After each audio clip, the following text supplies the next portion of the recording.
guys, gagawa tayo ng breeding para sa chicken na gagawin natin buffalo chicken. So, nandito na yung 1:1 ang proportion. Harina, cornstarch, at saka potato starch. Ngayon, dagdagan pa natin ng crispy fry para sobrang sarap. 1:1 din ang proportion nito.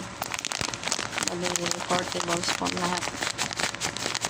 At sila yung cornstarch, flour, potato powder, at saka itong crispy fry na breading mix. Yan.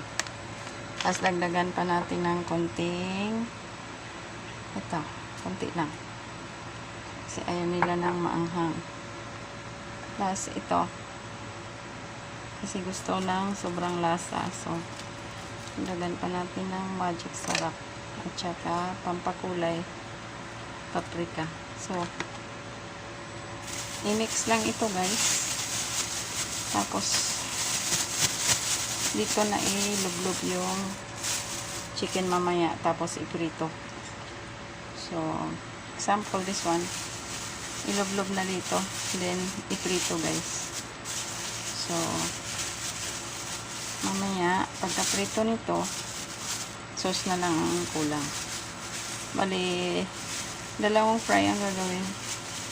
Bali, unang fry and then refry pag isi-serve na. So, yan. That's it guys. Thank you so much for watching.